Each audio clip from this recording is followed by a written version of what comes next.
If you are injured in an accident, I will fight for your rights and make sure you get the compensation you deserve. I am dedicated to provide you and your loved ones with top-notch legal support. For more information, 601-202-6027 for legal help when it matters most.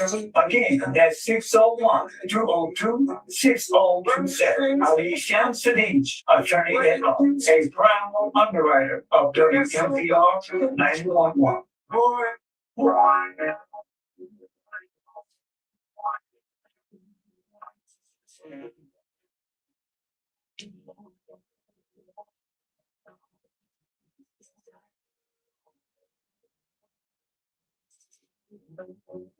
We extend our olive branch to you, standing for the people, with your host, attorney Ali Shamsuddin, and guests heard every Wednesday evening, 7 p.m. to 8 p.m. exclusively on 911 FM WMPR. This program shall focus on facts that we share with each other on this platform designated to inform, educate, and organize our communities in Jackson and abroad. No rational comments or opinions are regarded as being irrelevant, as your comments and participation could prove to be the cornerstone of our goal, being to restore moral ethics, integrity, respect, and progress, and efforts to reach for a better future in all aspects of the everyday lives of our families and our children. Now join your host, Ali Shamsuddin.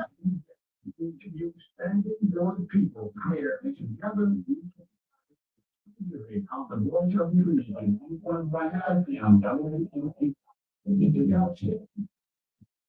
Good evening. Good evening. It's 7 p.m. Wednesday. I'm Ali Shamsuddin, and this is Standing for the People. As I always say, this program is brought to you by the people. That is people who got together and decided that we need to have a program on again, like we used to do, myself and Mr. Tisdale, but on Friday nights, views from the Black side. Now we're doing the program. This is Wednesday, and we're standing for the people. This program is designed to bring facts that we can ponder on, facts that we can do something about. This is not a gossip show. We're not here to talk about anybody's personal life and what's going on with that, unless it's got something to do with our tax dollars. But this is a call-in show. 601-948-5950. And we'd like to hear from you on the issues that and the subjects that we bring up, the facts that we put out here. Maybe you got some information on them as well. But we certainly want to hear your thoughts because that's what keeps us going. So now, we just got through with an election yesterday. And I hope, most of us went out and voted, because that's very important. And we're going to deal with that tonight because we got to understand in a society where we say we live in a democracy and the rights of the people, well, the only way the rights of the people can be known is when they vote. When you stand on the street corner and voice and argue or whatever soapboxes they call it, that's one thing. You can go to church and do presentations. But if you don't register to vote, then you're really not exercising your right as a citizen. Now, in places like Mississippi, they've always understood the importance and the power of the people when they register and vote. That's why they used to come up with so many these laws and statutes that prevented Black people from voting one way or another, paying a tax or taking a test, what they call a citizenry test, that let the voter, let the people at the polls know that you have enough intelligence to vote. None of those are a requirement for a person to be able to vote in this country. When we say it's a right, that means that comes with your citizenship. When you're born in America, you're automatically a citizen, unless those rights are taken away. We're going to talk about that too. But that's a right that you have, and that's how you let the government know what your wishes and desires are. Outside of that, just speaking out and talking to your friends or talking to different groups, that's one way of getting information out. But the only way you're gonna impact government for sure is to register to vote. And one of the ways that uh, uh, they impact our community so much in Mississippi is through the prison system. Taking people's right away to vote because they've been convicted of some crime, one crime or another. But not all crimes, and we need to know that too, because a lot of times people say, well, I got a felony, so I can't vote. That's not necessarily the case. Now, that's the image that they want people to have, is that, well, I got convicted of some felony, so now I can't vote. That's not the case. That's not the case. But the only way we're going to deal with this unique situation that we have here in Mississippi, as African Americans, now this is just a fact here. We have a unique situation. Mississippi has the highest percentage of African Americans in their population than any other state in America. Mississippi has. We're approaching 40% according to the census. And we're probably much more than that because, as we know, most of us don't even get involved with the census, which we should. But because of that paranoia that we have so much of government agencies, when they knock on our door and say, well, how many people, we don't want to say how many people in the household, but we need to. That's how the government knows how many senators, how many Congress people you should have. Every state gonna have 2 senators, but how many Congress people? I think we just lost one position, not a couple of years ago.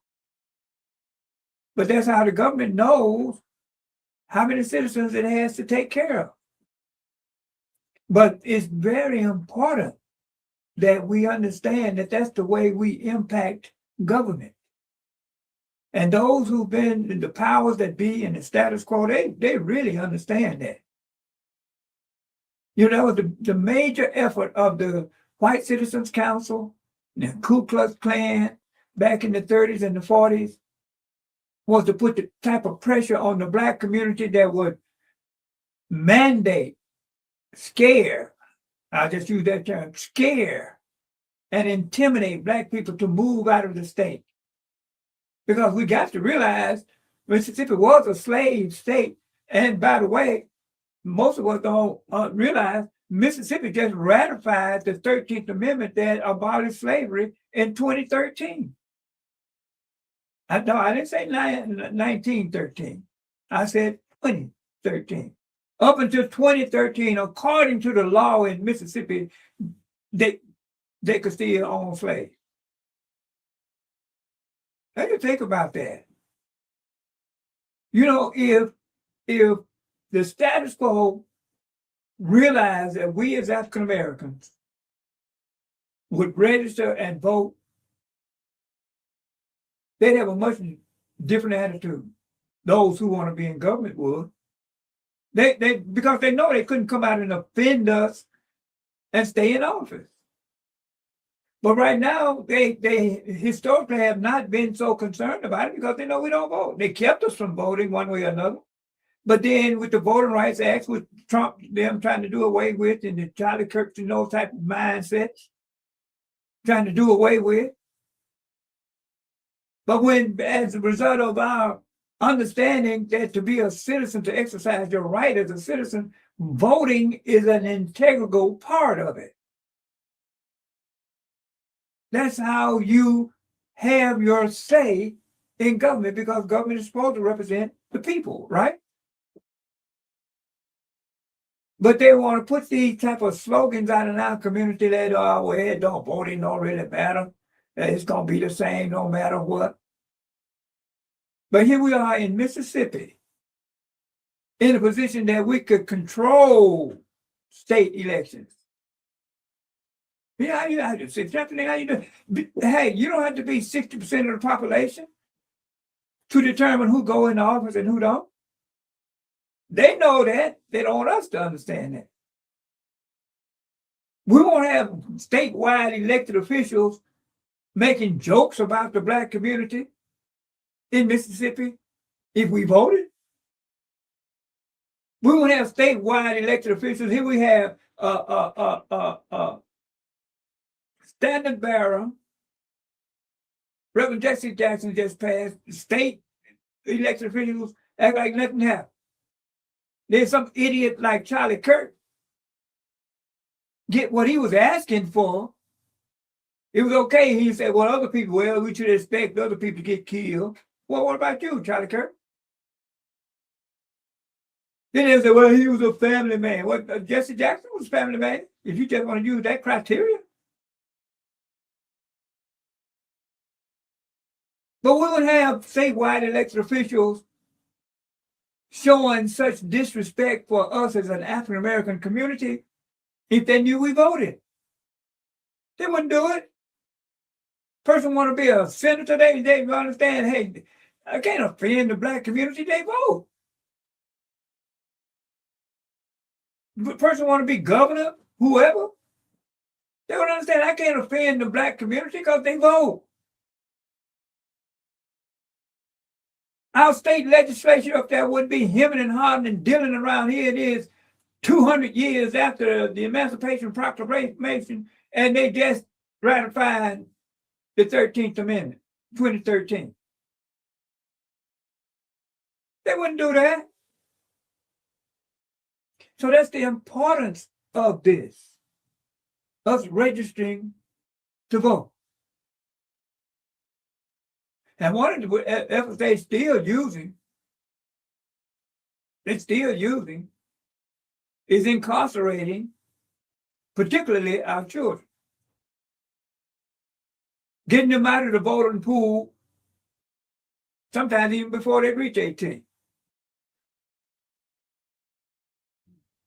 Mississippi, as a state,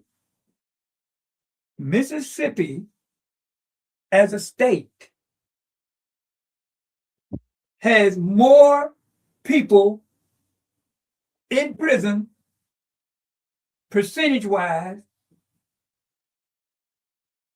and we ain't just talking about in the country, we're talking about in the world. In the world.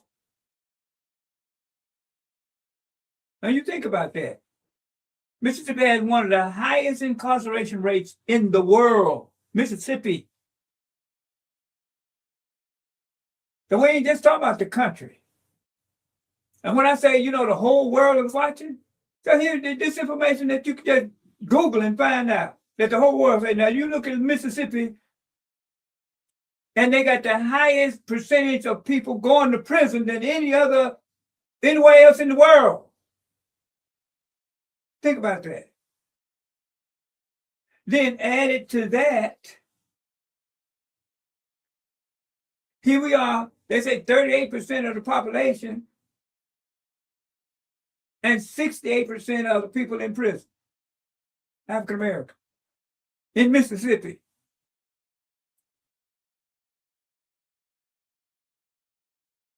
And then they want to get on the judges are not putting people in jail. That's the image that they put out there, especially in Jackson and in Hinds County.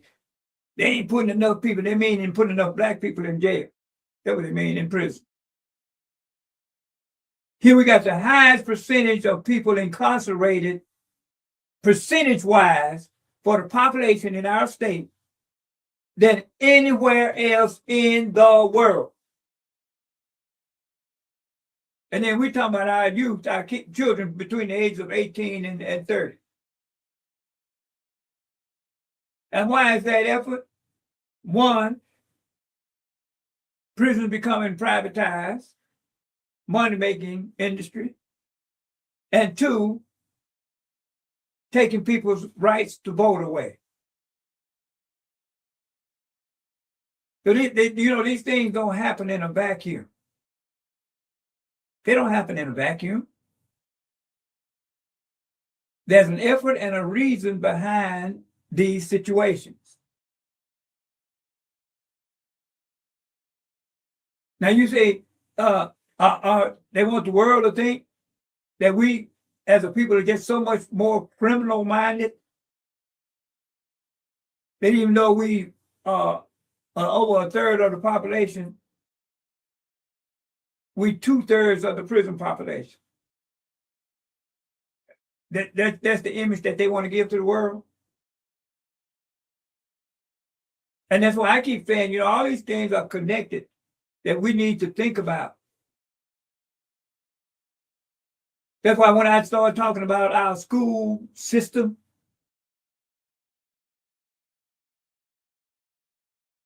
here in Jackson, 17,000 students, with a population of youth in our city, 38,000 between the ages of 5 and 18, 38,000.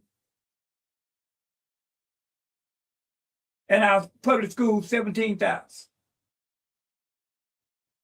Closing schools, with the amount of money that they have in their budget, there should be a waiting list. There should be a waiting list. Do you think that's not connected? Our youth going to prison. Well, if they ain't in school, where else they gonna go?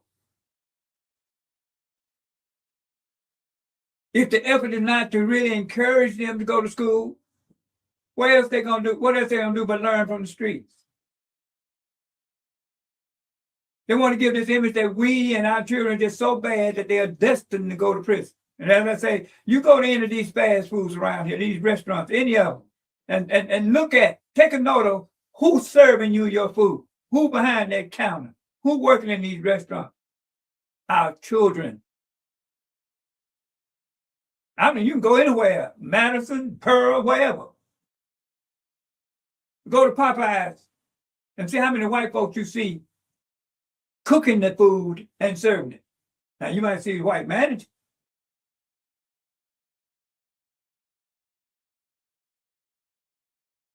We have to stop closing our eyes to what we see. And that's why it's so important that we vote, that we can put people in these positions of authority and responsibility to really understand the responsibility that they have. As I say, look, rightfully so, we got really encouraged and we were so happy we started putting Black people in office. But unfortunately, the plan that most of these Black people had when they got in office was really not a plan for the people. It was a plan for them and their friends. It wasn't a plan for the people. Go ahead, Carl, you on there. Yes, how y'all doing? But anyway, with y'all topic, not at the radio now, but the calling and say stand up for the people. Yes, that's it. And when you're standing for the people, we are the people. Yes, ma'am. And back to the subject, standing for the people. It is not about our Black people or white people. It's about the righteous. And we all are people, human beings. Well, you got a darkness. You're on the money, Carla. You're on the money. That's what that's why we say standing for the people. All of us are people. You are absolutely correct. Absolutely. And I don't want anybody to get it twisted. Because as I've said before, when we put Black people in these offices, it's not about trying to put people in office to get revenge on anything. It's about doing the right thing. We put Black people in office, and then they want people to think that we asking them to do underhanded things or break the rules in order to do things for us as citizens. The rules are there for citizens, and we should be benefited. But look around us, and did you see? Are we? And why not? Why are businesses moving out of Jackson and Hines County? Why? The same rules that allow the politicians that were in office before we started putting black people in office, that encouraged businesses to come to the capital city and set up their businesses. The same rules are there. And all of us should be benefiting from it. But what we've seen is most of the time we put people in these offices who their plan is how can they let contracts so that they can get rich. And it's time they understand that we see the scheme. Unfortunately, when they break the rules, they are breaking it just for themselves. But we ain't asking anybody to break any rules. We ain't asking anybody to do anything underhanded. This is our tax money and we should be benefiting from it. It's just as simple as that. Just like when we say in our schools, we got to call teaching history critical race theory. Teach history. But that racist and bigoted mindset, they want people to think the only history we can talk about is when we was in slavery and how white folks treated us as slaves. That ain't the only history we have in America and the world. We as African Americans have done plenty of things, a lot of things that we benefit. This whole country has benefited from and still benefiting from.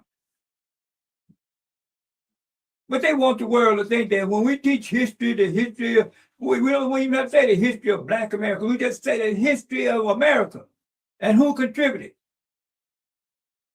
I don't care if it was in the military, or was it in politics, or was it in industry, business. We were a part of it. We ain't got to make everything seem so threatening.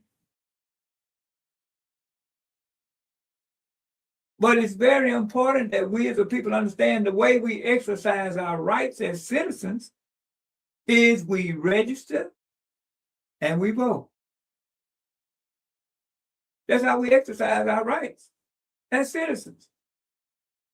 And then whoever we put in office, if we see that they're not benefiting us in the decisions that they make, then they shouldn't be there. And the one term.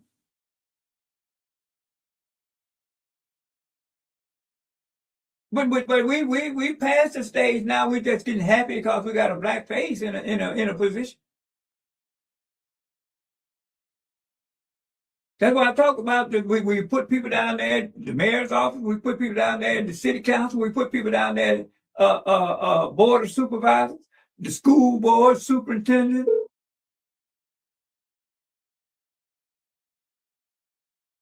Go ahead, Carl, you on there? Yes, sir. How are you, sir? I'm good. How about yourself? Doing great. This is in reference to our voting, African American vote.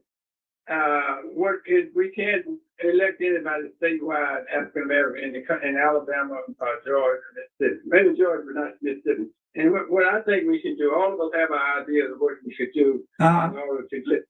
In other words, I think we should do, if there are two Caucasian or two white, we have to vote for the one who will do the least harm to our community.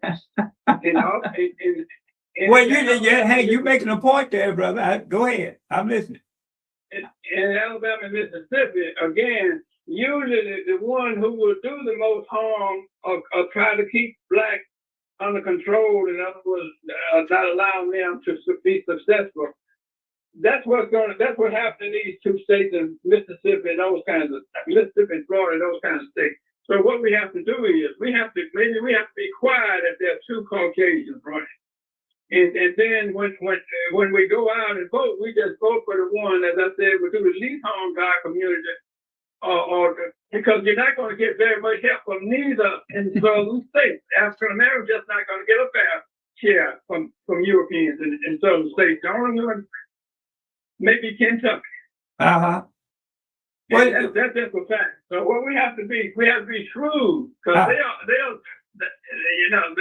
shrewd. The older Caucasian people are shrewd. And they don't want African American to be successful. Not all of them now, but I'm talking about the majority of them.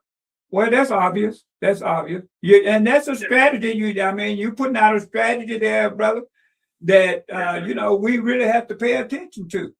And let me tell you what happened in Alabama. There was a guy who would have made a great governor here. But the African Americans started talking about what's going to happen when you become governor. We're going to do such a thing, and the white people be listening to them, and they're going to vote against that person every time. Oh, okay. I hear you. I hear you. Yes. I hear Thank you you. for allowing me to make that call, sir. I appreciate your call, Colin. Thank you. But that's what we have to. We have to develop strategies. The white community has a 200-year head start on us as far as trying to understand and participate in government. They have a 200-year head start on us. So, like I said, when we start in situations like Jackson and Hinds County, just because of our numbers, we are able to put Black people in these offices. We got to learn now to be sophisticated enough to watch them. I ain't saying that from no negative perspective, but that's just our responsibility as citizens to monitor their efforts. To monitor instead of here we having this water problem here in Jackson. Why do we have it? Because the people we have put in office up to this point didn't pay attention to it, really. Because they were too busy trying to find contracts that they could get involved with so their friends could make money, and then ultimately they'll make money. And that's a fact. Here we're dealing with water meters that we didn't even need. Wow, we got water that we can't even drink. That's an issue. Here we got, again, with our school district, with $100 million more in their budget than the city of Jackson has in its budget, with 17,000 students. And what do we do? What do we have in our school district? We got a superintendent that's making close to $300,000 a year. We got 22 other assistants, or whatever they call them over there, under him, 22, making 125 grand a year. Some of them, we don't even know what they do. With 17,000 students. And a year or two ago, our children did better on the standardized tests than they thought they should have done. And they fired 17 teachers right off the bat. 17. Most of them were Black. What about all these assistant superintendents? What is their role in this thing? We got 13 or 14 schools closed with the budget that they had. Like, we can't add and subtract. That's the type of disrespect that they have learned to exemplify against their own people, against us, against the citizens. Against the citizens. Like, we can't add and subtract. They give the teachers a $2,000 raise and they make a big deal about that. And then get a superintendent a $50,000 raise. He already making $230,000 with 17,000 students. Well, and a C rating at that. C rating. Go ahead, calling on there. Yeah. What we doing on This is our second year. Okay, when you first started, I think you started around the time they were running doing the mayor race or something like that. Just before, yeah. Yeah, and I had called them back then was trying to tell you what you're talking about now. Uh-huh. Now I guess you understand now. And I think the last call kind of said it. Maybe, white people need to take control of Jackson. I think that's what that man said. So that's what you heard him say? That's what you got out of? I think that's what he said. Maybe he'll call back and clear it up. Yeah, I think that's what you said. He said. What you say, that white people should take control of Jackson? Yeah, maybe so. know, maybe they could take, maybe the white superintendent, maybe the white police, try like that. It's quiet. Well, I mean, you know that And I think you agree with him that he was an older man. no, I didn't. No. You got that wrong. But I'm not I mean, you arguing against your point. I'm young, and I did say it. No. I wait. Hold. Not that I'm arguing with. Not. We can do Now, hold on a second. Hold on a second. Not that I'm arguing against your strategy, because what I'm saying, whoever we put in control of our tax money need to understand that we should not be left out. Now, I'm saying, certainly I'd like for us as African Americans to show the world that we know how to lead. We don't have to be followers all the time. We know how to lead.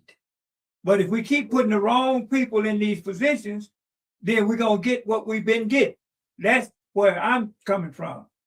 Now, I think what the caller was saying earlier, and I'll let you respond to that, but I think what the caller was saying earlier was that when we have a situation statewide that you got two Caucasians running, then we have to try to pick the less of the two evils. That's basically what he was saying, as I saw it. Okay. I have another caller. You listen to us and you can call us back if you get a chance, all right? Well, All right. Go ahead, caller, you on there. Yes. How y'all doing? But the man that I was just speaking with, Uh-huh. I tell him he's right, and he stands for people. And he stands for people, but I love the people. I said stand for justice and righteousness because our people are not the same, but God loves the people that I love. He loves everybody, sinners and evil one. But you stand for justice, truth, and righteousness. Because God loves the sinners and the rest of them. But you hung up on me and said stand for people. You got to stand for truth and righteousness, but we love the people. I agree with you. Stand for justice. What I said to you, I agree with you. Maybe you're misunderstanding the title, what the title of the program is about. When I say standing for the people, I didn't say that's a purpose. I didn't say standing for any particular people, black, white, whoever. But unfortunately, But you understood. I'm sorry. I apologize. Okay. I don't usually apologize, but you corrected. Okay. And to say understanding, so understanding is the best thing in the world. You also got to be understood. So now I'm being understood. Okay. You're being understood. Okay. Thank you for your call, caller. Thank you so much. It's just unfortunate that we as African Americans, because of the situation we've been in this society in America, we the lowest and we need the most. The lowest and we need the most. But that don't mean we have to go out take an attitude of revenge either. Brother Walter. Yes, sir. Sounds good. Yes, sir. How you doing, brother? Mm-hmm. I'm doing getting better each and every day. Thank God. All right, good. Thank God indeed. And I thank him each and every day. The fact of the matter is that when speaking in terms of education, we need to understand fully what the education system is about.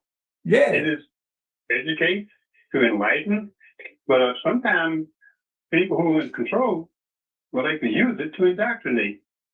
Okay? Yes. And in doing so, it can make a student less confident, more uninformed, and downright ignorant. Right. And the fact that we have a system that has been dominated from the top by people who see us as their adversaries. It's like they are in possession and they think that we're trying to take something from them that is theirs and that which we're not entitled to. Right. They're not going to give us an education system unless we take it, in which our children are learning how to survive in this very, very adversarial system which we live in now. And the person who was placed in position by the ones at the very top, they're not going to put nobody allow anyone to get into position to even go into the classroom. Let's only be superintendent unless it's somebody whom they think they can control, or somebody who they know is not going to break the mold and make certain that the children receive the education they need. It's pathetic. I agree with you 100%. It's because we have not gotten the reinforcement. Hey, we die now. We're gonna be here much longer. So where are our reinforcements? Our military or any force engaged in competition, even the basketball football team, they got to have reinforcements. And so if our schools are not gonna do it, where's it gonna come from? The church? Hopefully so. Parents, come in. You got to find some way to reach those down, man. Thank you, Eileen. What's the call, bro? All right, brother Juan. You know, and this, I hope, I'm gonna keep saying this, and I think more and more people will begin to hear it. What I'm saying to us, and now this is not a negative. When it comes to Jackson, when it comes to Hinds County Public School, City of Jackson Public School, we African Americans run things. I mean, we're in a position to run things, and I'm talking about legally and by law. And I'm not saying that anybody has to do anything illegal. And I'm not saying anybody got to do anything in a vengeful manner or way. The same laws that help the white business community and the white community benefit from the tax dollars, those same laws and rules are still in place. And the only difference now is that we got Black people sitting in those seats. So common sense should tell us, why are we not benefiting unless the people we put in those seats are not really there with plans to benefit the citizenry? The first thing we've been hearing since we put Black people in these seats, we don't have enough money. We don't have enough, but that's the city, the mayor, so we put a Black mayor, the first thing, we don't have enough money. Why? All of a sudden, we don't have enough money. Hinds County, same thing, school board, here's the school board over there with $434 million and 17,000 students. But they don't have enough money. But they got enough money to give the superintendent a $50,000 raise. You see, if we want to stop people from treating us with this type of disrespect, we have to show them that, yes, we put you there, but we can remove it, or you won't be there long. That's just the fact. That's just survival. Our children are just as important as anybody else's children. We are as important as anybody else. So again, nobody's asking these people, the mayor or the city council or the board of supervisors or the school board, to break any laws. Nobody's asking that. But everybody has a plan until we put them in office. You never hear anybody running for any position saying, I don't know what to do. That don't happen until we put them in office. And then all of a sudden, they can't do their plan because we don't have any money. Did they know that before they went in office? So when we put them in office, the first thing they want to make us believe is they don't have enough money. We haven't stopped paying taxes. And no such law been passed that Black folks don't have to pay taxes. So, you know, this game that we've been allowing people to put on us, it's time for it to stop. And as kind of, I remember when they were arguing over this garbage pickup company. And Bernard Hartley, Councilman Hartley, was saying, if it ain't broke, why ain't you gonna fix it? The reason they had to do it was because they had made their deals with Richards so that the friends could be in the proposal and get paid. Those are the type of decisions that we got to help people understand, that when we put them in office, we're gonna watch you. We're gonna see what you're doing with our money and why we're not benefiting from it. There's nothing revengeful about that. We want people to understand we put you there so we can prosper, the whole community. All of our citizens can prosper.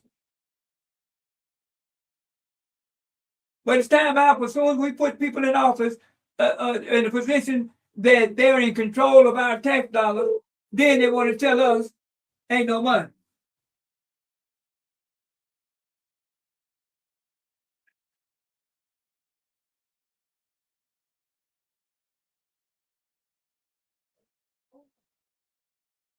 Number one, you calling back, brother? Go ahead. Yes, sir. Yes, sir. Well, I'm saying now part of the problem is on us as an African American people, or black people, whichever one call them. I agree with you. Culture is not going to. Some things they don't want us to have. Most of them. Now, not all of them fit this category. They don't want us to have a good education, and they don't want us to have freedom to the voting booth. But now, you know, if I didn't live in Alabama, lived upstate someplace, and saw the football team at Ole Miss, where James Murray, they didn't want one person to go there out of probably 2,000 or 3,000 Caucasian students. If I didn't know that was that school, the football team, I would have sworn that that's a predominantly black school. Now, they don't mind us playing football for them and basketball for them. I'm not talking about all of them now, but we talking about those who feel this way. And oftentimes, they're the ones who live by them. They don't mind us playing football and basketball for them. And there's another thing about us as an African American community, not all of us. When our kids on the football team or the basketball team, we're going to be there. But if there's a PTA or PTO, more attention will be there than parents. So we got to change ourselves. They're not going to change. We can't change white people. We've tried that 400-some years. We got to change ourselves. Nobody tries to change the enemy. I'm not suggesting that all white people are enemies, but some are really are. In particular, well, that's a fact. But we got to change ourselves. We got to be about educating our children. We can have we can do all these other things, social life. But when it comes to our children, we want somebody else to feed them, somebody else to take care of many of us, too many of us. And the ones who don't look after their children, those children get into the schools and disrupt the schools, and those parents who send their children to school to learn and respect. They can't do it because so many other kids who the parents are paying attention to them disrupting the school. So we got to change too now. Some of them are against us. And when it comes to the white people, they can come to them and they give us what they don't need oftentimes. Well, I agree with you, brother. I'm gonna go, comment on that, and we'll go to some other call. But what you're saying is exactly what I'm saying. We as a people, we as citizens, we got to mature. We got to understand that responsibility is part of being a citizen. We don't just put people in office and think they just gonna do what they're supposed to do. We got to show them that we're gonna watch you and we're gonna demand that you do the right thing. Because we fought, and that's what I'm saying, we struggled hard to get in this position to vote. So we should not take it lightly. Medgar Evers lost his life because he was registering people to vote. You had Swarner, Goodman, and Cheney. Swarner and Goodman, two white men, and a brother, brutally murdered for registering black people to vote because they understood how important it is. Vernon Damer, killed. House set on fire with his family in it. Registering people to vote. So we got to understand that with that comes the responsibility of demanding that people that we put in office, particularly if they black, to do the right thing. Particularly, they ought to understand more than anybody else how we've struggled and suffered. And we ain't got time. If some black person want to go or want to get rich, let them go into business. But we don't put black people in office so they can get rich. They say they want to serve the people. We got a call? 2? All right. Go ahead, call you on there. Yes, sir. I would like to just make a follow-up comment to what you guys were talking about. And I just wanted to just kind of chime in and talk about, education. It definitely starts at home, and the parents definitely need to be more present with their children and being involved in their education as it pertains to their academics and things of that nature, because what the previous caller said about if it was basketball, if it was sports, we would be there. But if it's a PTA meeting, a lot of us are not showing up. I have been around and been working with children as it pertains to being in the classroom, and a lot of them, not only can they not read on grade level, a lot of them just can't read at all. And it's not just with the elementary kids or the middle school or the high school, even with some of the college kids, they cannot read. And so it is becoming a big, big problem. And one thing about small problems or small issues, they grow to be larger issues. So I'm worried for the generation for tomorrow, because the things that even us as older people, the choices that we are making and the investments that we're not making in our children, they're going to have to reset later on when they become adults, And so I just wanted to make that comment, and I will go ahead and hang up now. All right, appreciate your comment. And hey, as I say, we are not dumb people. We're not stupid. And if you listen to the callers, you can see the responses that they're giving. They say that we're watching, and what these problems be compounded. The parents of the students today were students yesterday. So if our school system is broken, it's gonna put out broken parents. Go ahead, Carly, on there. Yes, sir. Go ahead. Yeah, and see, I just want to take credit for sparking you call in, because that's what I was trying to get at before you told me I had to call back. I was saying what I was trying to get at. Okay. Well, I agree with you, brother. Go ahead. Make your point. African Americans have the lowest income in America right now.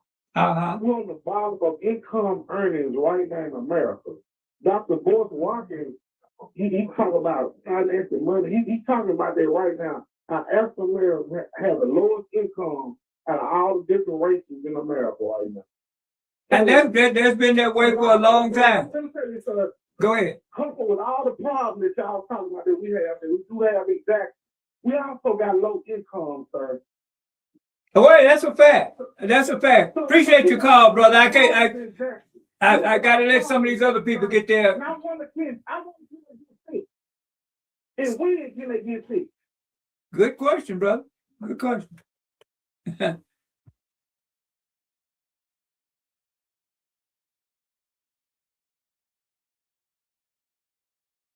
How you doing?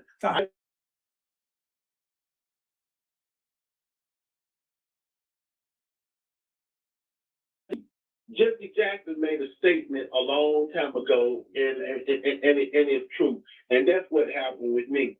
If you do not know how to read, time you get in the third grade, you're going to be retained.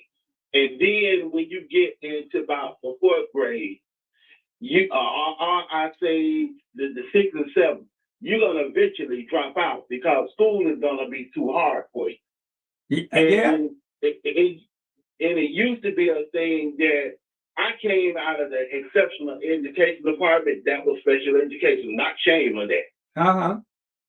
But I will say this. It used to be a thing that they just put a lot of kids in there, but it's not like that now, because you have to have a reason and then accommodate those kids, and they put them in the regular classroom. And that's the reason why a lot of the dropout rates may be a little bit higher, because the situation is a lot different. They are going to have to figure out ways of doing it. You have these abandoned building schools. They could end up making remedial tutoring programs for a lot of these kids, so they won't have that problem. Well, you're right, Brother Dre. Thank you for your call, brother.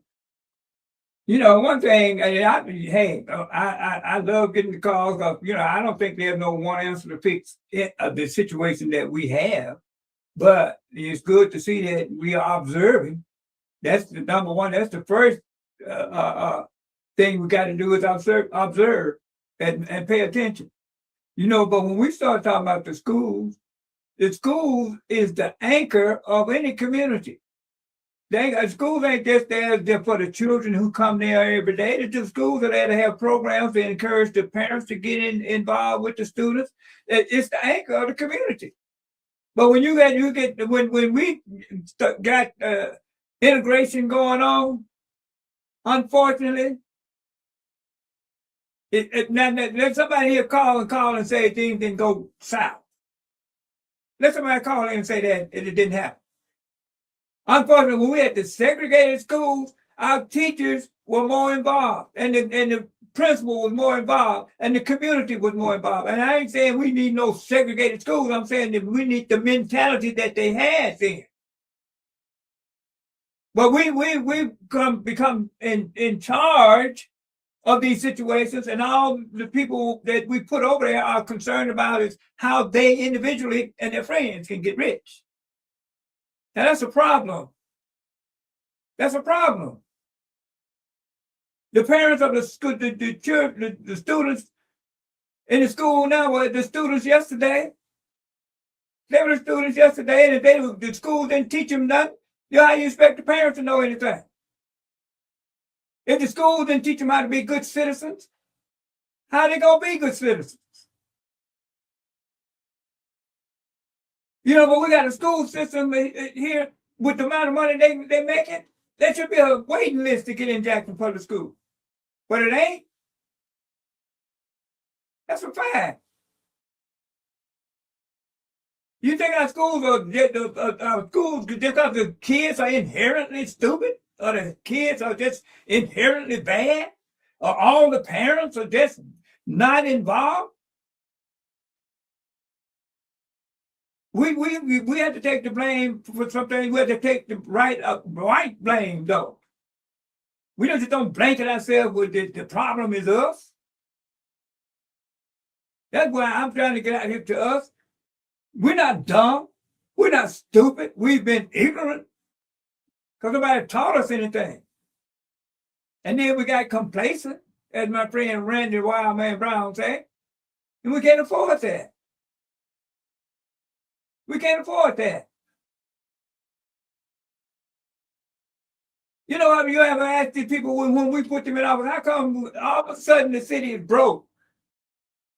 Why? All of a sudden the county is broke. Have we stopped paying taxes? That's the slang, that's the code word for I'm finna spend your tax money on things that ain't gonna benefit you. That's what that means. That's what it means. You can look at our streets and see that. You can look at our schools, you can see that. Instead of with $434 million, they can't think of a way, a plan to keep those schools open and running. Imagine how much income and revenue would be generated for the city of Jackson if we had those 13 schools up and running. You think it's disconnected? They can't find a way with that $434 million to keep those schools open so that money can be generated in our community? Teachers, staff, janitors, bus drivers.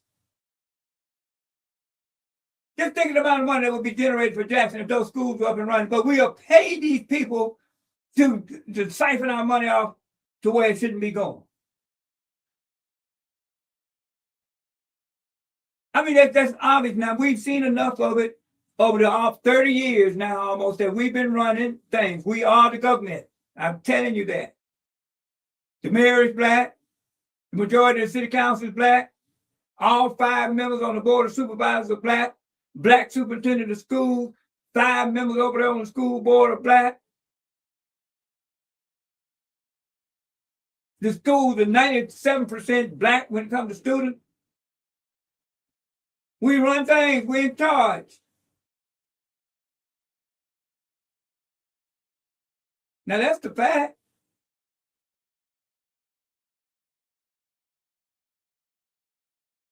So when we want to mature and grow up and say, look, okay, stop telling me you broke. As a matter of fact, if you're so smart when you were out there running and campaigning, bring some money in here then. But you let everything go down, and people want to get away from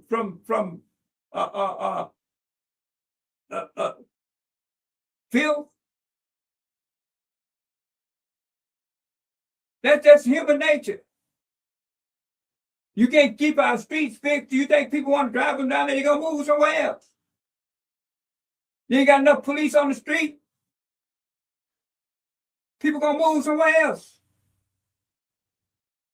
You're not gonna make the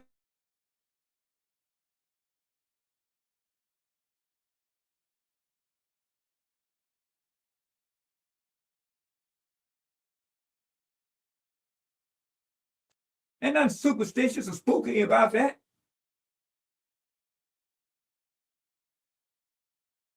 So when we as people show the world, no, we're not dumb. No, we're not stupid. We've been ignorant, but we're gonna cure that. We understand that we need to vote.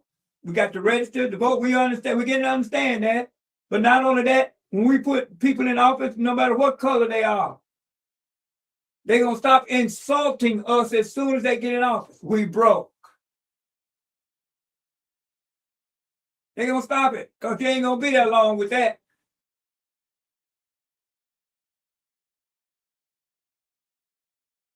Come on, just tell me why we can't run things better, and here we are in control of things. Why? We gotta blame everybody. We gotta blame the parents. We broke. We gotta blame everybody. All we need to do, first of all, like you doing it, you're observing things and you're trying to come up with ideas. That's how you fix problems. Guess what you're doing? You're observing and you're trying to come up with ideas. That's how you do it. But along with that, we got to realize we got to register to vote. And we got to save our youth. Now, it's no joke. It's an actual fact. The state of Mississippi, percentage-wise, had more people in prison in this state than anywhere else in the world. I didn't say in America. I said in the world. And just like the caller said, yes, we got some white folks out there who would love to have it like that. But ain't all of them. And for those who want to help themselves and help us, we got to help them to help us and help ourselves to help us.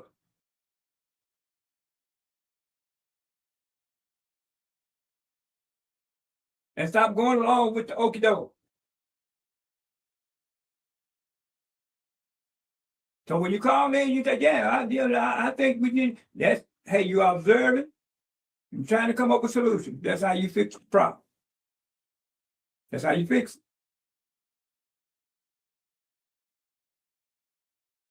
But that, we're going to let people know, we here. We here, we're going to show the world. We here. Ain't going nowhere. And we just as smart as anybody else. And things can work for us. But I appreciate your call. We're going to be here again next week. And you can call in, think about it some more, and call in, and we're going to keep this thing going. That's how we do. All right, Handy.